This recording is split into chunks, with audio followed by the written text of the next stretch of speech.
عرفان رمضان عرفان رمضان.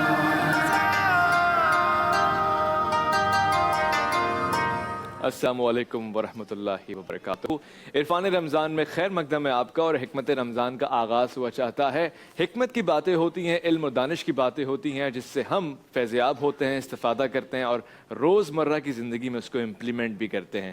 میں چاہتا ہوں کہ یہاں پہ ہم ایک نعت شریف بھی سنیں، مگر تعارف ضرور کرواؤں گا. آج جو ہمارے مہمان ہمارے ساتھ بیٹھے ہیں، آپ کا شفقت ہمارے ساتھ ایسی خاص طور سے اس انداز سے رہی ہے کہ سحری میں بھی ہمارے ساتھ تھے، اور پھر آج کے مہمان بہت خاص اس لیے بھی ہیں کہ ہم نے بہت کچھ ان سے زندگی میں سیکھا ہے. کون آیا ہے؟ سب سے پہلے تو ہمارے پاس مفتی صاحب جو سحری میں بھی تھے، بہت ہی شفیق انسان ہے، بہت مہربان انسان ہے، بہت اچھی گفتگو فرماتے ہیں، خوش عقیدہ ہیں، اور جدید سائنس سے بہت اچھی معرفت بھی آپ کی ہے. مفتی فیصل جاپان والا، السلام علیکم. وعلیکم السلام. کیسے مزاج؟ الحمدللہ، آپ ٹھیک ہیں؟ بہت اچھا لگ رہا ہے آپ کو افطار میں بھی دیکھ کے، ماشاءاللہ سے. خیر مقدم ہے آپ کا. ساتھ ساتھ آج کے ہمارے دوسرے مہمان فصیح اللسان ہیں، فصیح البیان ہیں، خوش عقیدہ ہیں، اور بہت ہی شفقت فرماتے ہیں، شیریں بیاں ہیں، بہت ہی سادگی آپ کا شیوا ہے، اور سفیر ہیں ادب کے. میں خوش آمدید کہتا ہوں ڈاکٹر عقیل موسیٰ. السلام علیکم. السلام علیکم. کیسے مزاج؟ کیسے ہیں آپ؟ اللہ کا شکر ہے صاحب. آج آپ صاحبان ہی کی اجازت سے ہم حکمت رمضان کا آغاز بھی کریں گے. جنت سے ہمیں سروکار ہے، اور جنت سے ہمیں واسطہ اس لیے ہے کہ جنت جن کے قدموں میں ہے، جو جنت کے سردار ہیں، ہمیں ان سے محبت ہے، ان سے عقیدت ہے. اور جس جگہ پہ جس معشوق کا گھر ہوتا ہے، اس کی گلی میں چکر لگانا تو ایک فطری طرز عمل ہے. اس لیے بھی ہمیں جنت سے ایک واسطہ ہے، اور انشاءاللہ ہاں البتہ یہاں پہ یہ طے کرنا ہے کہ ہماری نیت کیا ہے. اس کی رضا چاہیے، جیسا کہ مولا کائنات حضرت علی کرم اللہ وجہ فرماتے ہیں کہ مجھے جنت میں مسجد میں بیٹھنا اور عبادت کی طرف بیٹھنا زیادہ پسند ہے، کیونکہ وہاں میرا رب راضی ہوگا.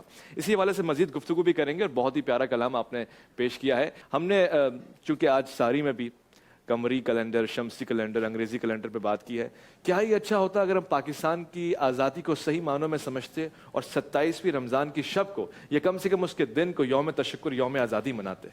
جی ہاں، بہت اچھی چیز ہوتی، کیونکہ حقیقی معنوں میں ایک پاکستان جو ہے ایک اسلامی ملک ہے، اور اس کو آزادی جو ہے وہ 27 رمضان المبارک میں ہی ملی تھی. تو یہ تو جو نئی جنریشن ہے، اور میں سمجھتا ہوں بہت سے لوگ جو ہے اس سے ناواقف ہیں، ان کے وہ 14 اگست ہی سب کو یاد رہتی ہے. جی یہ تو ہم بھول ہی گئے، چاہے جائے کہ ہم اس پہ شکر ادا کریں یا تشکر، یوم تشکر منائیں. یہ تو ایک بہت آگے کی چیز ہے. تو یہ میں سمجھتا ہوں کہ میڈیا کی ذمہ داری ہے کہ وہ اس کو اجاگر کرے، اور یہ پیغام، بھولا ہوا پیغام لوگوں کو یاد دلائے. صحیح کہہ رہے ہیں. ڈاکٹر صاحب سے میں کچھ ویوز دینا چاہتا ہوں. آج یوم تشکر بھی ہے، اور اس لیے بھی کہ آج پاکستان کی 72ویں سالگرہ ہے. 72 عدد سے آپ کو ایک خاص محبت اور مودت ہے. آج کے حوالے سے کوئی پیغام دیں گے؟ یہ 27 رمضان کو جو یوم تشکر ہے، یہ شب قدر بھی ہے. یعنی آپ دیکھیں کہ شب قدر جو کہ جس کو کہا گیا ہے ماہ رمضان کا قلب، دل، تو اور ماہ رمضان کو تمام مہینوں پر فضیلت ہے، اور اس ماہ رمضان میں لیلۃ القدر کو فضیلت ہے، اور خداوند متعال اس دن اور اس رات جو ہے یہ پاکستان کی تشکیل دے رہا ہے. تو کتنا ہی مبارک ملک ہے.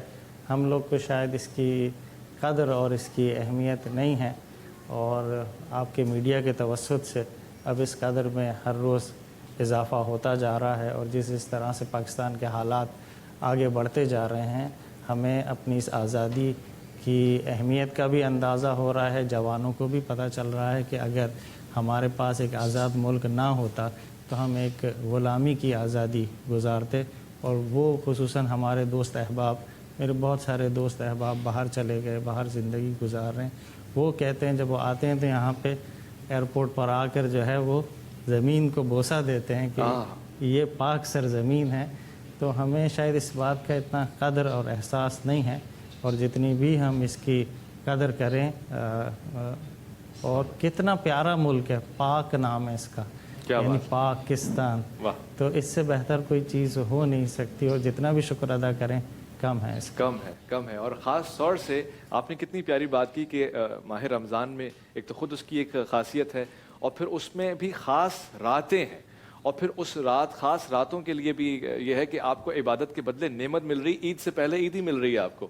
کتنی قربانیاں ہمارے بزرگوں نے دی ہوں گی. یہاں پہ ایک سوال بھی اٹھتا ہے، یہ تو اسلامی جمہوریہ پاکستان ہے، اسلام سے اس کو کتنی خاص نسبت ہے کہ وہ رمضان کے مہینوں میں اور پھر خاص طور سے شب قدر کی ساعتوں میں ہم نے کس حد تک اس کو اسلامی جمہوریہ پاکستان بنایا بحیثیت عوام؟ حکمرانوں کو تو ایک طبقے پہ لگا دیں، حکمران کے علاوہ عوام پہ کتنی ذمہ داری آتی؟ کیا واقعی ہم اسلامی جمہوریہ پاکستان؟ یہ تو بڑا ایک افسوسناک پہلو ہے جس کی طرف آپ اشارہ کر رہے ہیں، اور یہاں پہ مسئلہ یہی ہے کہ ہم اپنے قائدین کو یا اپنے سیاسی حکمرانوں کو دوش دیتے ہیں، ان کو بلیم کرتے ہیں۔ اصل میں تو ہم سب نے اپنی معاملے کو دیکھنا ہے، اپنی ذمہ داری کو دیکھنا ہے کہ کس خوش اسلوبی سے ہم ادا کر رہے ہیں یعنی۔ اور اس معاملے میں اگر میں بہت واضح الفاظ میں کہوں تو بحیثیت ایک عوام، بحیثیت باشندے، ہم اس چیز میں ناکام ہو چکے ہیں۔ ہم نے جو ہے وہ اپنے فرائض منصبی جو ہے وہ نہ صرف یہ کہ ادا نہیں کیے بلکہ اس سے روگردانی کی ہے۔ اس میں ہمارے جو فرائض منصبی تھے ہم اس سے واقف ہی نہیں تھے، اور اب تک واقف نہیں ہے، اب تک واقف نہیں ہیں۔ اور وہ یہی ہے کہ ہماری ساری مجلسوں کے اندر ہم حکمرانوں کو برا بھلا کہہ رہے ہوتے ہیں، ان کو کوس رہے ہوتے ہیں۔ کوئی یہ نہیں کہتا کسی سے کہ ذرا میرا محاسبہ کریں یا بتائیں مجھے کیا کام کرنا چاہیے، میرا کیا رول ہے، میرا کیا کردار ہونا چاہیے۔ کوئی ہم سے بھی کوئی آ کے اپنے بارے میں نہیں پوچھتا، یہ کہتے ہیں کہ جی فلاں حکمران نے یہ کر دیا، فلاں حکمران نے یہ کر دیا۔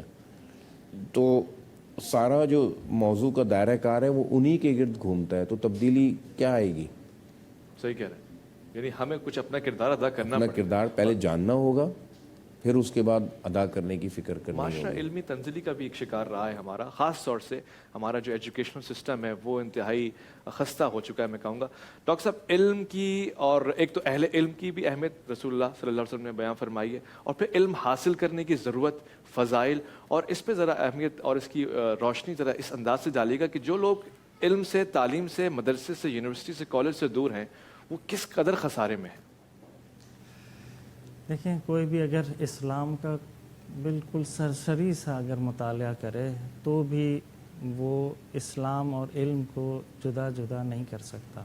صحیح، جس کی وحی کی ابتدا ہی اقرا، سبحان اللہ، پڑھ، تو ایجوکیشن آ گئی، ٹھیک ہے۔ جو کہتا ہو کہ علم حاصل کرو چاہے تمہیں چین تک جانا پڑے، یعنی کوئی مکان کی قید نہیں ہے، علم کی کھوج میں نکلو۔ ہر مرد و زن پر علم حاصل کرنا فریضۃ علی کل مسلم و مسلمۃ، یعنی جینڈر کی کوئی قید نہیں ہے۔ اطلب العلم من المہد الی اللحد۔ ہم لوگ یہ سمجھتے ہیں ہمارے علم حاصل یعنی ہم کب تک پڑھیں گے، ہم 25 سال تک پڑھیں گے، یعنی یونیورسٹی ختم کریں گے ہمارا علم کا حصول ختم۔ نہیں، دین یہ نہیں کہہ رہا، دین تو کہہ رہا ہے گہوارے سے، بلکہ روایات آتی ہیں کہ اس سے بھی پہلے سے جو ہے علم کا سلسلہ شروع ہوتا ہے، اور تا قبر تک ہمیں علم حاصل کرنا۔ پس زمان کی کوئی قید نہیں ہے، مکان کی کوئی قید نہیں ہے، جینڈر کی کوئی قید نہیں ہے۔ پھر کہا گیا العلم ضالۃ المومن، گمشدہ چیز ہے ہماری کوئی بھی چیز ہے۔ کیسی کوئی بھی چیز کے لیے کیسے تڑپتا ہے انسان۔ تو اس پہ تو شاید ہم پورے گھنٹے اگر میں روایات پڑھتا رہوں تو شاید پروگرام آپ کا ختم ہو جائے گا، لیکن احادیث اور آیات ختم نہیں ہوں گی۔ کہا گیا ہے العلم رأس الفضیلہ، سر ہے فضیلت کا، واہ، والغایۃ الفضیلہ، ہو یعنی فضیلت کی ابتدا علم ہے اور فضیلت کی انتہا علم ہے۔ واہ، تو اس کے بغیر تو کچھ ہے ہی نہیں۔ کیا بات۔ ایک امام جعفر صادق علیہ السلام کی حدیث ہے کہ آپ فرماتے ہیں کہ اگر انسانوں کو علم حاصل کرنے کے فضیلت پتہ چل جائے تو وہ اپنی جان دے کر علم حاصل کر، اللہ اکبر، وہ سمندروں کی گہرائیوں میں اتر کر علم حاصل کر۔ کیا بات۔ تو ہمیں تو بحیثیت مسلمان تو ہماری ابتدا ہی علم سے ہوتی ہے اور انتہا بھی علم پر ہی ہوتی ہے۔ اس میں جتنی بھی آیات، روایات بھری پڑی ہیں، مثلا رسول خدا صلی اللہ علیہ وآلہ وسلم کی حدیث ہے کہ اگر کوئی شخص علم کا ایک باب یعنی ایک چیپٹر حاصل کرنے کے لیے نکلے، تاکہ دیکھیں اس میں ہدف بیان کیا گیا ہے، تاکہ وہ باطل پر حق کو غالب کر سکے، واہ، باطل پر حق کو غالب کر سکے، تاکہ وہ گمراہی پر ہدایت کو فوقیت دے سکے، تو وہ 40 سال مسلسل عابد کی عبادت سے بہتر ہے۔ 40 سال عابد کی عبادت سے بہتر ہے وہ ایک سبق۔ ایک سبق، کیا بات، لیکن ہدف ہے، دین میں ہدف ہے، دین میں علم حاصل کرنے کا۔ یہ جو ہم اپنے یونیورسٹی میں جوانوں کو افسوس کے ساتھ، کیونکہ ہمارے یہاں ایک جس کو کہتے ہیں نا غرب زدگی، ہم ویسٹرنائزیشن کا شکار ہو گئے ہیں، جبکہ ہمارے پاس اپنی دولت، ہمارے اپنی ویلیوز بہت زیادہ غنی تھی، لیکن ہم اس طرف توجہ نہ کر سکے، اور ہم نے ایک چھوٹی چیز پر قناعت کر لی۔ اس وجہ سے ہمارے جوانوں میں وہ ویژن نہیں ہے جو دین ویژن دیتا ہے، وہ ہدف نہیں ہے جو ہدف دیتا ہے۔ دیکھیں نا، حق کی بات کی گئی ہے، بہت اہم ترین چیز ہے حق، یعنی آپ رائٹ چیز کہو، چاہے کہ یہ مقربین کی صفات میں سے بھی جی کہا گیا ہے، مقربین کی ایک صفت یہ ہے کہ وہ حق بات کہتا ہے چاہے اس کے خلاف جا رہی ہو، اچھا، اور وہ حق بات پر عمل کرتا ہے چاہے اسے ناپسندی کیوں نہ ہو۔ تو دیکھیں ہم اس آسمانی ولایت کے لیے آئے تھے، اور ان سفروں کو طے کرنے کے لیے آئے تھے، لیکن ہمارے ہاں یونیورسٹیز میں، اور یہ جس کو ہم سیکولر تعلیم کہتے ہیں، تو اس میں ویژن کی بہت کمی ہے، اور اس کو صرف ایک ذریعہ معاش بنا کر رکھ دیا گیا۔ اس کے مخالف ہم نہیں ہیں، لیکن علم جو ہے اس سے اور بہت بالا تر اہداف رکھتا ہے اور بالا تر مقاصد رکھتا ہے۔ ٹھیک ہے، یہ تو علم کی فضیلت ہے، اور آپ نے بیان فرما دیا کہ جتنا وقت دے کم پڑے گا اس حوالے سے، مگر یہ بہت ضروری چیز بھی ہے۔ معاشرے میں اگر دیکھا جائے تو 2 طرح کے علم ہیں ہمارے پاس، ایک علم نافع ہے جو ہمیں فائدہ دیتا ہے، ایک علم نقصان دہ بھی ہوتا ہے۔ کیسے فرق کریں ان دونوں علوم کے درمیان؟ علم مذموم کون سا ہے اور مدعو کون سا ہے؟ لیکن جو انسان کو اس کے مقصد کی طرف، یعنی آخرت کی طرف لے جا رہا ہو، وہ علم نافع ہے۔ صحیح، چاہے وہ مذہبی علم ہو، چاہے وہ فلسفے کا علم ہو، چاہے وہ سائنس اور ٹیکنالوجی کا علم ہو، اگر وہ اسے خدا سے غافل نہیں کر رہا، اسے آخرت سے غافل نہیں کر رہا، اور اگر یہی علم ہو، مذہب کا علم ہو، سائنس اور ٹیکنالوجی کا علم ہو، فلسفے کا علم ہو، وہ خدا سے اور آخرت سے غافل کر رہا ہے، تو یہ علم مذموم ہے۔ اچھا، خدا سے غافل کر رہا ہے تو وہ نقصان دہ ہے، اور وہ تمام چیز علم ہی کیا، پھر تو ساری چیزیں نقصان دہ ہیں اس حوالے سے۔ ٹھیک ہو گیا، علامہ اقبال نے کہا تھا مکتبوں میں کہیں رعنائی افکار بھی ہے، خانقاہوں میں کہیں لذت اسرار بھی ہے۔ تو آج ہے وہ مکتبوں میں علم مل رہا ہے اسی لذت کا، یا ہم لوگوں میں تشنگی ختم ہو گئی، یوں کہہ لیجئے ڈاکٹر صاحب؟ بہت ہی ہمارے پاس اتنا غنی ذخیرہ ہے علوم کا، نہ ہم اس کو پراپرلی حفظ کر پائے ہیں، نہ ہم اپنے جوانوں کو روشناس کر پائے ہیں اس علم سے، نہ ہم ویسٹ کو روشناس کر پائے ہیں کہ ہمارے پاس کیا چیز ہے۔ یہ جو روایات میں کہا گیا ہے علم مذموم اور علم ممدوح، یعنی کچھ علم ہیں کہ جو کہ فائدہ مند ہیں، اور کچھ علوم ہیں کہ جو کہ ہر وہ علم جو انسان کو خدا تک لے جائے وہ علم نافع ہے۔ ہم چاہے فزکس کا علم ہو، چاہے کیمسٹری کا علم ہو، چاہے میڈیکل کا علم ہو، انسان میڈیکل کا علم حاصل کر کے دیکھے یار یہ کس نے جو ہے یہ کارڈیک مسل دیے ہیں جو 72 بار دھڑکتے ہیں جی، اور یہ اسکیلیٹل مسل جو ہے فٹیگ کا شکار ہو جاتے ہیں کچھ دیر کے بعد، تو یہ کس نے کارڈیک مسل وہاں لگایا، اسکیلیٹل مسل یہاں لگایا، یہ کون تھا؟ سبحان اللہ۔ تو وہی میڈیکل کا علم نافع بھی ہو سکتا ہے، اور بہت میں سخت بات کہنے جا رہا ہوں، کبھی کبھار قرآن کا علم بھی غیر نافع ہو جاتا ہے اگر وہ ریاکاری کے لیے ہو، اچھا، اگر وہ خود نمائی کے لیے ہو۔ حدیث کا علم، قرآن کا علم بھی، روایات میں بعض لوگ قرآن کی تلاوت کرتے ہیں در حال کہ قرآن ان پر لعنت کر رہا لعنت کر رہا ہوتا ہے۔ تو یہ کون لوگ ہیں جو اپنی طرف لے کر آتے ہیں؟ اسی لیے علماء کی بھی تعریف میں اور علماء کی صفات میں کہا گیا ہے کہ عالم وہ ہے جو تمہیں خدا کی یاد دلائے. اچھا. جس کو دیکھ کر آپ خدا آپ کو یاد آ جائے, وہ حقیقی معنوں میں صحیح معنوں میں عالم.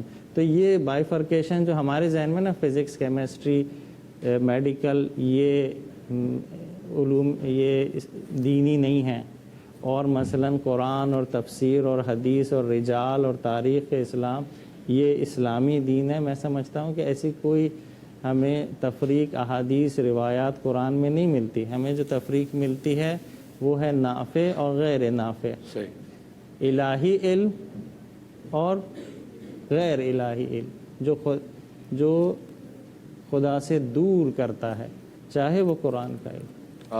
کیا خوبصورت اور کتنی بڑی بات ہے. دلیل آپ نے بنایا کہ اگر وہ قرآن پڑھنے والا بھی ظلم کر رہا ہے, عمل نہیں کر رہا ہے یا اس کے مخالف بات کر رہا ہے, خوبصورت ہو گئی. ہم اگر تاریخ میں دیکھیں مفتی صاحب, تو جابر بن حیان یا اس طرح کے بڑے نام, عباس بن فرنس, یہ سارے معلم بھی تھے, ادیب بھی تھے, اور جس سبجیکٹ کو آپ دیکھیں اس کے استاد بھی تھے. آج نظر نہیں آتا. آج بدقسمتی سے جس صوفے پہ ہم بیٹھے ہیں یہ ہماری ایجاد نہیں ہے, یہ میز ہماری ایجاد نہیں ہے, یہ کاغذ, یہ قلم, بہت ساری چیزیں ایسی ہیں. کیا چیز ہے, کیا کوتاہی ہم سے ہو گئی ہے؟ یہ کہ جو زمانے میں آج تقسیم ہے وہ اس زمانے میں نہیں تھی. یعنی جیسے ڈاکٹر عقیل موسیٰ صاحب نے فرمایا کہ یہ تھی کہ مقصد یاد الہی تھی, مقصد جو تھا وہ خدا تک پہنچنا تھا, اس کی معرفت تھی نا, تو وہ تقسیم تھی وہاں پر. دینی علوم اور دنیاوی علوم کی تقسیم نہیں تھی جو آج ہمارے زمانے کے اندر ہے. اس لیے آج مدرسوں کا علم الگ ہو گیا ہے, کالج یونیورسٹیوں کا, اسکول کا علم الگ ہو گیا ہے. ٹھیک ہے, اور ذہن میں یہ بٹھا لیا گیا ہے کہ جو مدرسے میں پڑھنے والا ہے وہ صحیح علم حاصل کر رہا ہے, اور جو اسکول کالج میں پڑھنے والا ہے وہ غلط علم حاصل کر رہا ہے, وہ دنیا کا علم حاصل کر رہا ہے. لہٰذا مدرسے میں برعکس بھی وائس ورسا چل رہا ہے, وائس ورسا بھی ہے. تو مدرسے میں پڑھنے والے کو ممدوح قرار دیا جاتا ہے اور اس کو پڑھنے والے کو مذموم قرار دیا جاتا ہے, اس کو ڈسکریج کیا جاتا ہے, اس کو انکریج کیا جاتا ہے. تو یہ تقسیم نہیں تھی, یہ ایک باطل تقسیم ہے, غلط قسم کی تقسیم ہے جو نہیں ہونی چاہیے. تو وہاں پر اسی لیے جو ہے ان کا شمار جو ہے ان کے فن کے علماء میں ہوتا تھا. جابر بن حیان کا نام لیا آپ نے, ابن حیثم ہے ان کا ہے, یہ سب وہ تھے. یہ تاریخ میں ان کا ذکر علماء کی حیثیت سے آتا ہے.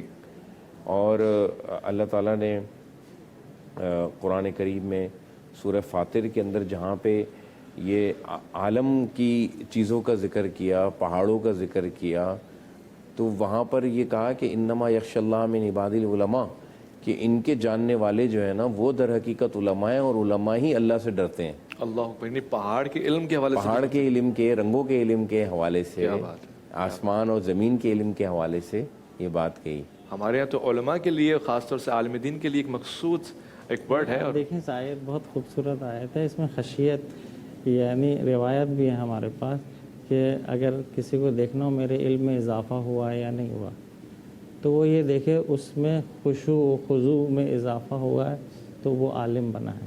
واہ.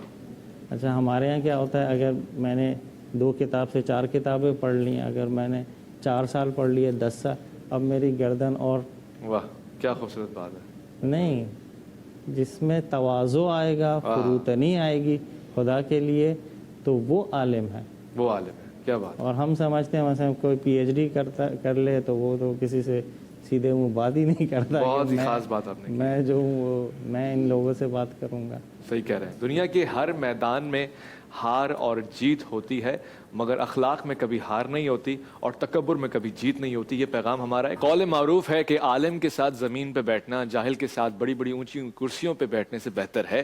اور خدا کا بڑا فضل ہے ہم پہ, آپ پہ اور تمام لوگوں پہ کہ ہم علماء کرام کے درمیان بیٹھے ہیں. حضور مفتی صاحب, علم کی تو بات ہو گئی, علم نافع بھی ہے, علم حق بھی ہے. اب اسی پہ عمل کرتے ہوئے کچھ علماء سو بھی ہیں, علماء حق بھی ہیں. دونوں میں کیسے تفریق کریں آج کے معاشرے میں, ایک سادہ کو انسان کیسے پہچان کرے؟ میرے خیال میں جب ہم اس جگہ پہ بیٹھیں گے اور ان کا فرق کرنے لگیں گے تو ہم ججمنٹل ہو جائیں گے. ہمیں یہ کام نہیں کرنا چاہیے. میرا ایک خیال یہ ہے. میں ان کی تعریف بتا دیتا ہوں. علماء حق وہ ہیں کہ جو حق کا ساتھ دیتے ہیں, جو حق پہ کھڑے ہوتے ہیں, عدل کی بات کرتے ہیں. اور علماء سو وہ ہیں کہ جو اپنے علم کو دنیا کی چند حقیر ٹکوں کے یا اس کے عوض بیچ دیتے ہیں اور وہ برائی کا ساتھ دیتے ہیں. علماء حق حق کا ساتھ دینے والے، علماء سو برائی کا ساتھ دینے والے. صحیح. تو یہ تو اللہ تعالیٰ ہی فیصلہ کرے گا کہ کون حق کا ساتھ دے رہا تھا، اس کی نیت کیا تھی. بعض دفعہ یہ بھی ہوتا ہے نا کہ انسان حق کا ساتھ دیتا ہے مگر اس کی نیت جو ہے وہ باطل کی ہوتی ہے. ہاں، منافقت کر رہا ہوتا ہے. منافقت کر رہا ہوتا ہے. اور بعض دفعہ ایسا ہوتا ہے کہ انسان سے یہ لگ رہا ہوتا ہے کہ یہ برائی کا ساتھ دے رہا ہے مگر اس کی نیت جو ہے وہ صحیح ہے. یہ برائی کا ساتھ اس سینس میں کہ وہ سامنے والے کو سمجھ نہیں آ رہا کہ یہ شاید وہ سمجھے یہ ظلم کر رہا ہے مگر وہ کرنے والا اپنے علم اور اپنی عقل کے حساب سے عدل کر رہا ہوتا ہے. صحیح. تو یہ فیصلہ تو در حقیقت خدا کے کرنے کا کام ہے. خدا کے کرنے کے بعد بندے ججمنٹ نہ کریں. اچھی بات آپ نے کی. ہم لوگ بات اچھی ضروری ہے، ججمنٹل نہ ہو، لیکن ایک کچھ نہ کوئی تو ایک پیرامیٹر ہمیں دینا ہوگا نا اپنے بچوں کو، جوانوں کو. تو ایک تو میں کہتا ہوں بہت ہی ایزی سی چیز جو ہے، آپ یہ دیکھیں کہ وہ عمل میں کیسے ہیں. عمل میں کیسا ہے. واہ، علم کو عمل تک تبدیل ہوتا ہوا دیکھیں. جی جی. یعنی ایک عالم ہے، تقریر بڑی زبردست، آیتیں، روایات، ہر چیز ٹھیک ہے نا. جب آپ دیکھیں اس کی عام زندگی میں اس کو دیکھیں، اس کے اجتماعی زندگی میں اس کو دیکھیں کہ وہ کیسا ہے. دوسرا میں کہتا ہوں میں خود بھی ایسا تھا کہ ہمیں اس طریقے سے تربیت دی گئی کہ ہم علماء کی ریزننگ کو دیکھیں کہ وہ جو بات کر رہا ہے اس کی دلیل کیا ہے. اگر دلیل ایکسیپٹیبل ہے تو ٹھیک ہے، رائٹ ہے، چاہے وہ میرے مسلک سے نہ ہو، اس کی دلیل ٹھیک ہے. صحیح. اور اگر اس کی دلیل ضعیف ہے، ویک ہے، تو میں اس کو سمجھنے کی کوشش کروں کہ بھئی شاید میں نہیں سمجھ سکا فلاں عالم کی بات، تو ان سے دوبارہ سے سوال کروں، کوشچن کروں کہ آپ کی یہ بات مجھے سمجھ میں نہیں آئی، آپ کی یہ دلیل میں یہ جھول ہے. یہ تو ایک پیرامیٹر جو ہے وہ ان کا استدلال، ان کی جو دلیل ہے اس کو بھی دیکھنا چاہیے. ٹھیک. علم کیا ہے، فضل کیا ہے. اب علم ہی کی کوئی فضیلت ہے، اس لیے عام طور سے وکیل کو بھی کہتے ہیں میرے فاضل مقرر نے یہ کہا یا میرے فاضل صاحب نے. وکلا میں سے ایک جملہ استعمال ہوتا ہے. تو کیا جواب ہوگا اس کا؟ یہ لازم و ملزوم ہے. یعنی کوئی بھی فضیلت، کوئی بھی فاضل علم کے بغیر فاضل نہیں بن سکتا. ہاں. اور کوئی بھی عالم بغیر فضل کے ہو نہیں سکتا. اس کی فضیلت ہے. واہ. تو یہ لازم و ملزوم ہے. جیسے کہ میں نے شروع میں بھی ایک حدیث آپ کو ارشاد فرمائی تھی کہ رأس العلم رأس الفضیلہ، فضیلت کی ابتدا علم سے ہے اور انتہا بھی علم سے. تو یہ دو لازم و ملزوم ہے، دونوں کبھی جدا نہیں ہوتے ایک دوسرے سے. علم کی بات ہوئی اور یہاں پہ بہت ضروری بات آپ نے کر دی کہ مسلمانوں کی جو زوال کی اگر کیفیت کو دیکھیں تو اس میں ایک بات یہ بھی ہے کہ ہم نے سرحدیں بنا دی ہیں، مکتب میں بھی، مسجد میں بھی، اور خاص طور سے گھر کی دہلیز پہ بھی. اور اگر ماضی میں ہم نے جب روشنی ڈالی تو ایسی چیز ہمیں نہیں نظر آتی بلکہ اس کے بالکل برعکس نظر آتی ہے. یہاں پہ یورپ ہم سے آگے کیسے نکل گیا؟ علامہ اقبال نے تو کہا تھا خیرہ نہ کر سکا مجھے جلوہ دانش فرنگ، مگر آج ہم دیکھیں تو ہمیں خیرہ نظر آتی ہیں. آنکھیں ٹیکنالوجی میں بہت آگے نکل گیا. وہ بھی تو ڈیوائیڈ ہوئے تھے مکتب میں، وہ بھی تو فرقوں میں بٹے تھے.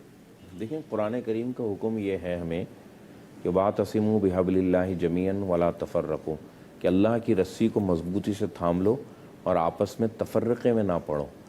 تو یہ جو فرقہ واریت ہے اس نے ہمیں آپس میں گتھم گتھا کر دیا ہے. ہمیں ایک بات، دوسری بات یہ کہ ہم نے اللہ کی رسی کو جس کو مضبوطی سے پکڑنے کا حکم تھا ہم نے اس کو مضبوطی سے چھوڑ دیا. مضبوطی سے چھوڑ دیا ہم، یعنی ہم اس کو پڑھتے ہیں مگر ہم یہ نہیں لازم سمجھتے کہ اس کو سمجھ کے پڑھیں. واہ. یعنی آپ دیکھیں رمضان المبارک کا مہینہ ہے، ہر مسجد میں 10-10 20-20 حافظ جو ہے ہمارے یہاں سنا رہے ہوتے ہیں مگر وہ قرآن ان کے حلق سے نیچے نہیں ہوتا. ان کو معلوم ہی نہیں ہوتا. وہ سمجھتے ہیں کہ جی ہم نے جو ہے یہ حق ادا کر دیا قرآن کریم کا 10 دن میں، کسی نے 15 دن میں، کسی نے 7 دن میں، کسی نے 20 دن میں، کہ ہم نے ایک اپنی ذمہ داری ادا کر دی ہے قرآن کا. یہ قرآن کا کوئی حق نہیں ہے. قرآن کا تو حق یہ ہے کہ اس کو سمجھا جائے. قرآن کریم کے نزول کا مقصد ہی یہی ہے. اور بلکہ اللہ تعالیٰ تو یہ فرماتے ہیں کہ افلا یتدبرون القرآن ام علی قلوب اقفالها، کہ جو لوگ اس قرآن کریم پہ غور نہیں کرتے تو کہیں ایسا تو نہیں کہ ان کے دلوں پر تالے پڑے ہوئے ہیں. تو ہم نے اس کو چھوڑا تو ہم تفرقہ بازی میں پڑ گئے. جیسے میں نے ابھی کہا کہ قرآن کریم تو اہل کتاب سے نکاح کی بھی اجازت دیتا ہے. وہ تو یہ بھی کہتے ہیں کہ ان کا کھانا تمہارے لیے حلال ہے, ان کا کھانا تمہارے لیے حلال ہے, اور ان کی عورتیں جو ہیں جب تک تم ان سے نکاح کر لو, ان کا مہر ادا کر دو تو وہ تمہارے لیے حلال ہیں. تو یہ نہ صرف یہ کہ ہمیں دیواریں کھینچنی چاہیے اپنے مسلکوں کے اور سیکٹ کے درمیان, بلکہ ہمیں دیواریں ڈھانے کی کوشش کرنی چاہیے.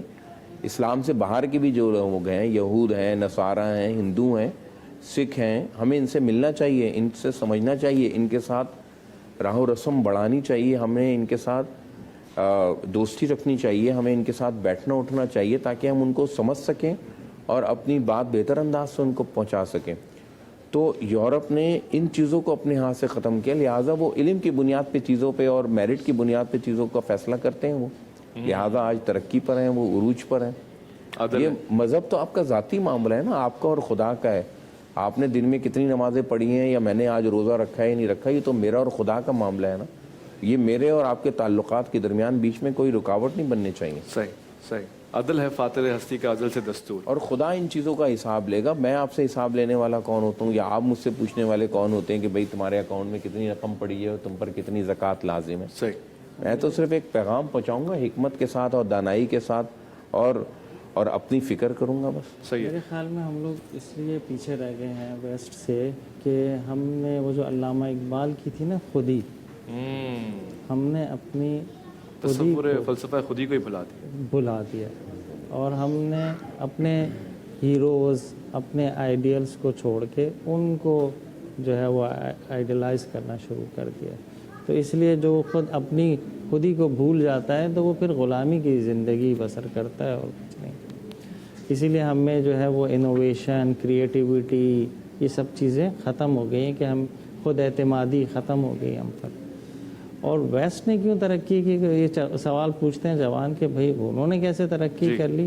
تو میں یہ کہتا ہوں کہ جن چیزوں کی بنا پر انہوں نے ترقی کی ہے وہ وہی اسلام کے اصول تھے. ہم مسلمان ہوتے ہوئے ہم نے اپنے اصولوں کو چھوڑ دیا, اور انہوں نے کافر ہوتے ہوئے, غیر مسلم ہوتے ہوئے ہمارے اصولوں کو اپنا لیا.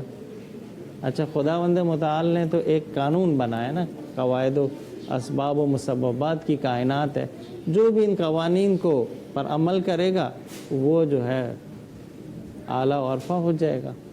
تو انہوں نے میرٹس کا خیال رکھنا, ٹھیک ہے, جتنی بھی چیزیں ہیں سچ بولنا. آپ دیکھیں گے, آپ دیکھیں وہ کہتے ہیں جی کہتے ہیں وہاں پہ اگر کوئی چیز ملی ہوگی اس پہ جو لیبل لگا ہوگا اس میں وہی چیز ہوگی, ہمارے ہاں وہی چیز نہیں ہوگی. ٹھیک ہے, تو اس لیے انہوں نے ہمارے رہنما اصول اپنائے تو وہ آگے بڑھ گئے, اور ہم نے اپنی ہی خودی کو بھول گئے ہیں تو ہم پیچھے رہ گئے ہیں. صحیح کہہ رہے ہیں, بہت ضروری فلسفہ ہے. خودی کا تصور تو ہم نے بھلا دیا ہے, اور پھر ہم تقاضا کرتے ہیں اور پھر ہم اس طرف مائل بھی ہوتے ہیں. بات بہت اچھی ہے. علم اور حکمت میں کیا فرق ہے؟ شعر سننا چاہیے خودی پر.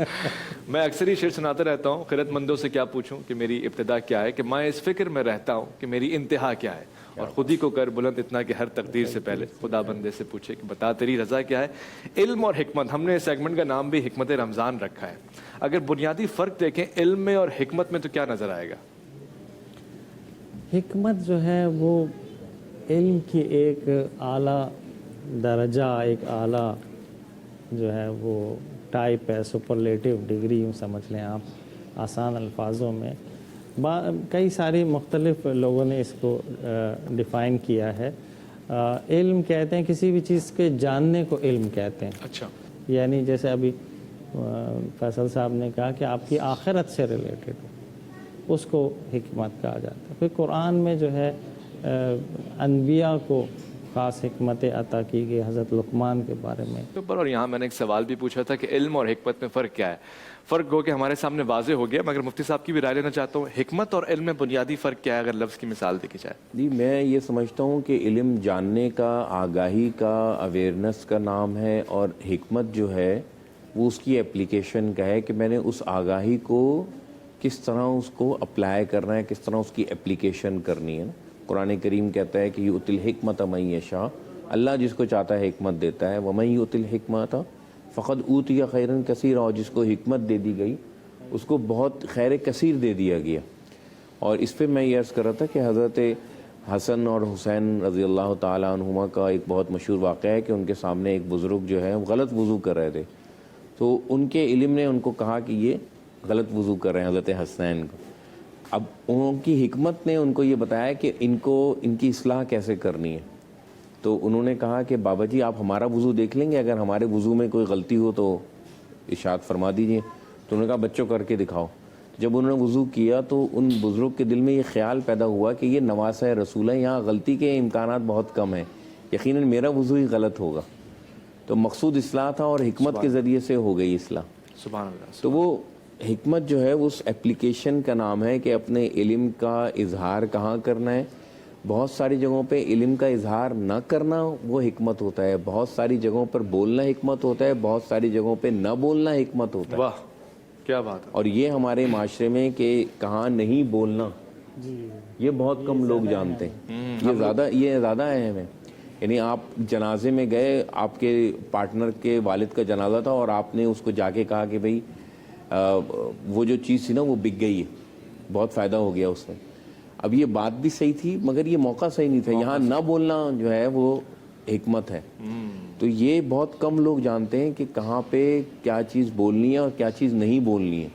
غصے کے معاملے کے اندر لوگ کہتے ہیں کہ بھئی جواب دو, یہاں جواب نہ دینا حکمت ہے, یہاں خاموش رہنا حکمت ہے.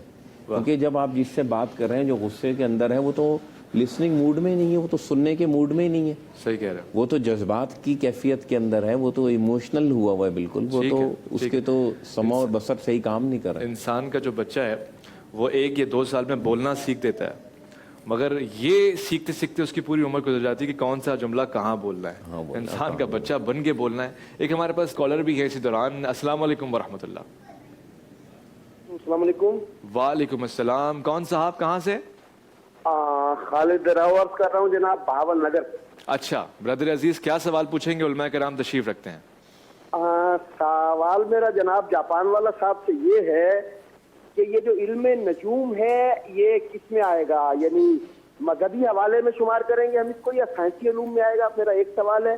اور سوال کا میرا دوسرا حصہ یہ ہے کہ علم نجوم پہ کیا مذہب اسلام کوئی قدغن لگاتا ہے, یعنی اگر ہم اس کو سیکھنا چاہیں تو کیا اس کو اسٹاپ کرتا ہے راستہ اسلام؟ اور اگر قدغن لگاتا ہے تو پھر وہ جو واقعات ہمیں بتائے جاتے ہیں کہ حضرت ابو طالب کے ساتھ رسول خدا آئے اور ایک راہب ملا اور اس نے یہ کہا, یہ واقعات تاریخ میں کیوں لکھے جاتے ہیں؟ یہ میرا سوال. ٹھیک ہے, بہت اچھا سوال ہے آپ کا. مفتی صاحب علم نجوم کا اسلام سے کیا؟ علم لدنی پہلے انہوں نے پوچھا ہے, اور علم نجوم. جی جی. علم لدنی تو وہ ہے جو خدا کی طرف سے دیا گیا ہے, وہ کوئی بھی علم ہو سکتا ہے. سائنسی ایجادات ہیں وہ خدا نے انسان کے دل و دماغ کے اندر ڈالی ہیں, وہ اسی کوئی کھوج لگاتا ہے, اس کی جستجو کرتا ہے اور نتیجے میں پہنچتا ہے. اور علم نجوم کے حوالے سے دیکھیں کہ جو مستقبل کا علم ہے اس کے بارے میں کہیں اسلام نے کوئی قدغن نہیں لگائی ہے, کہیں منع نہیں فرمایا ہے. ایک ڈاکٹر آپ کو مستقبل کا علم دیتا ہے کہ جی فیصل صاحب اگر آپ کا یہی روٹین رہا اور یہی ڈائٹ رہی تو قوی امکان ہے کہ 6 مہینے میں آپ کو ایک سیویئر قسم کا ہارٹ اٹیک ہو جائے گا. اللہ نہ کرے. اللہ نہ کرے. تو یہ ایک مستقبل کا ایک علم ہے. تو کیا میں اس علم پر یقین نہ کروں؟ وہ علم جو آپ کو شرک میں مبتلا کر دے, وہ علم جو آپ کو خدا سے دور کر دے. محکمہ موسمیات والے بتاتے ہیں کہ کل بارش ہوگی یا 2 گھنٹے بعد بارش ہوگی اور آپ گھر سے چھتری لے کے نکلتے ہیں, تو یہ علم تو آپ کو فائدہ دے رہا ہے نا. تو بحیثیت علم, ہر علم جو ہے جب تک کہ اس کے اندر کوئی خرابی, کوئی شرک, کوئی غفلت نہ آئے, وہ علم قابل استفادہ ہے, فائدہ ہمیں اس سے حاصل کرنا چاہیے. انکلوڈنگ علم نجوم کے حوالے سے, انکلوڈنگ علم نجوم. یہ ستاروں کا علم ہے. لوگ کہتے ہیں ہاتھ دکھانا گناہ ہے اور ستاروں کے حوالے سے ستارے جاننا گناہ ہے. دیکھیں اس میں وہی بات ہے کہ کوئی ایسی شرک کا عنصر آ جائے. یہ ایک باقاعدہ ایک علم ہے نا, ہاتھوں کی لکیریں کسی چیز پر دلالت کرتی ہیں, ستاروں کی موومنٹ, ستاروں کا جھرمٹ, یہ کسی علم پر دلالت کرتا ہے اور اس کے کچھ نتائج ہیں, تو اس نتائج سے آگاہ کر دیا جاتا ہے. ٹھیک ہے، اس میں کوئی کباہت نہیں. اس میں کوئی کباہت نہیں، جب تک کہ شرک کا عنصر اس پہ نہ آئے یا خدا سے غفلت کا عنصر اس پہ نہ آئے. اچھا، اس کی بھی مثال دے دیں. شرک کا عنصر آئے گا تو کیسے نظر آئے گا، اور غفلت کا عنصر کیسے نظر آئے گا؟ یعنی آدمی کیا کہتے ہیں، اس کو خدا کے برابر یا خدا کی اوصاف میں شریک کرنے لگے. صحیح. تو وہ اس میں شرک یا اس کے عقیدے میں خرابی اس نے ڈال دی ہے کہ یہی ہوگا، بس یہی کر سکتا ہے، یہی ہوگا. وہ کوئی نہیں بدل سکتا. وہ کوئی نہیں بدل سکتا. نہیں، مستقبل کا علم ہے، لیکن خدا چاہے تو چینج کر سکتا ہے، یا اس کے عوامل اگر تبدیل ہو جائیں تو وہ تبدیل بھی ہو سکتا ہے. لیکن اگر انسان بس صرف اسی پر انحصار کر دے کہ بس اب یہی ہو کر ہی رہے گا، اس کا مطلب ہے کہ خدا کی قدرت کا وہ تو پھر علم نجوم ہی کیوں، علم نفسیات بھی آ گیا، علم طبی بھی آ گیا، سب چیزوں میں ایسا ہی. ٹھیک ہے، واضح جواب مل گیا آپ کو. علم بحیثیت علم ہمیں چیزوں کا جائزہ لینا چاہیے، ہمیں اس کو حصول کرنا چاہیے، اور ہمیں اس کا جاننا چاہیے. یہ بہت ضروری ہے کہ ہم کیا نہیں جانتے، یہ ہمیں علم ہو. صحیح. اپنی لدنی کو تھوڑا سا کمپلیٹ کر لیتے ہیں. علم لدنی، جی. علم لدنی ایک خاص علم ہے جو خدا بند متعال اپنے انبیاء کو دیتا ہے، اور انبیاء سے جو مخصوص نزدیک افراد مقربین ہوتے ہیں، کیونکہ انہیں ہدایت کرنی ہوتی ہے تو انہیں کوئی ٹیچر علم نہیں دے سکتا. اگر کوئی ٹیچر علم دیتا تو وہ کہتا ہے یار اس کو تو میں نے پڑھایا ہے. ہاں، ٹھیک ہے. تو وہ پھر خدا من جانب خدا ہوتا ہے وہ علم، اور خاص خدا کی جانب سے وہ اپنے انبیاء کو وہ علم دیتا ہے. اب اس میں شریعت کا بھی علم آ سکتا ہے، اس میں حقائق اشیاء کا بھی علم آ سکتا ہے، اور دیگر علوم جیسے مثلا حضرت یوسف کو جو ہے خواب کی تعبیر کا علم تھا، جی. یا مثلا حضرت داؤد کو جو ہے زرع بنانے کا علم آ گیا تھا، یا حضرت سلیمان جانوروں کی زبانیں سمجھ لیا کرتے تھے. تو یہ سارے علوم علم لدنی کے شاید ایسپیکٹ میں آ سکتے ہیں. صحیح. کیا خوبصورت بات ہوئی. بات کا آغاز ہوا تھا کہ دین میں ہے اقرا یعنی پڑھ، اور اسی دین میں ہے کہ لا اکراہ فی الدین، صرف قاف کا فرق ہے، اور اسی کو جاننے کی ہمیں کوشش کرنی ہے. بہت خاص شکریہ مفتی فیصل صاحب آپ کا، بہت خاص وقت آپ نے عنایت فرمایا. ڈاکٹر صاحب آپ کا بہت بہت شکریہ، بہت ہی خاص وقت ہمیں آپ سے ملا، اور بہت ساری باتیں سیکھنے کو ملی آپ کے خاص انداز سے بھی. یہ شفقت کا سلسلہ جاری رہے گا. ہم نے آپ سے وعدہ کیا تھا کہ آج ہم آپ سے دعائیہ کلمات بھی سنیں گے. وعدے میں تھوڑی سی کوتاہی ہم کریں گے، آج کے بجائے کل آپ کے پاس لے کے جائیں گے. آج ہمارے دوستوں کو یہاں بہت سارا کام بھی کرنا ہے تو یہ وقت ان کا ہو گیا، مگر آپ کو نا امید نہیں کریں گے. فرید احمد خورشیدی صاحب ہمارے درمیان تشریف رکھتے ہیں. میں آپ سے گزارش کروں گا کہ وہ جو وعدہ ہے وہ دعائیہ کلمات میں اگر ادا ہو جائے تو کیا ہی بات ہے. آپ کے پاس ایک ایسا کلام ہے جس کو سننے کے لیے ہم سب مضطرب ہیں، بیتاب ہیں، اور یہ اشتیاق ہمارا زبان تک آ گیا ہے. فرید احمد خورشیدی صاحب. یہ رو رو کے ہر دم کریں ہم دعائیں، یہ رو رو کے ہر دم کریں ہم دعائیں. مدینے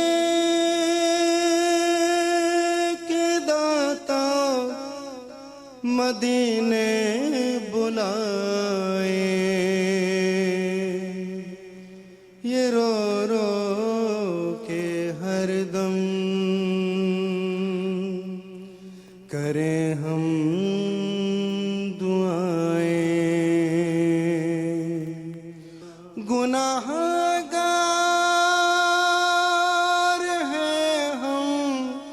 ہمیں بخشوائے، یہ رو رو کے ہر دم کریں ہم دعائیں. یہ آنسو ہمارے صدا دے رہے ہیں، یہ آنسو ہمارے صدا دے رہے ہیں. سبھی حال دل اب تمہیں کہہ رہے ہیں. خطا کار ہیں ہم، ہمیں بخشوائے، یہ رو رو کریں ہم دعائیں سبحان اللہ، سبحان یہ رو رو کے ہر دم کریں ہم دعائیں یہ رو رو کے ہر دم کریں ہم دعائیں یہ رو رو کے ہر دم کریں ہم دعائیں۔ حضرت علامہ اقبال نے فرمایا تیری دعا سے قضا تو بدل نہیں سکتی، مگر ہے اس سے یہ ممکن کہ تو بدل جائے، تیری خودی میں ہو اگر انقلاب پیدا، عجب نہیں کہ یہ 400 بدل جائے۔ تو 400 بدلنے کے لیے آج سے عزم ڈالیں گے، اور انشاءاللہ پروردگار نے چاہا تو سحری میں آپ سے ملاقات ہوگی۔ اب تک کے لیے اتنا ہی، مجھے میری پوری ٹیم کو اجازت دیجیے گا۔ عرفان رمضان سے محمد اویس ربانی کا آپ کو سلام، فی امان اللہ۔ عرفان رمضان، عرفان رمضان، عرفان رمضان، عرفان رمضان۔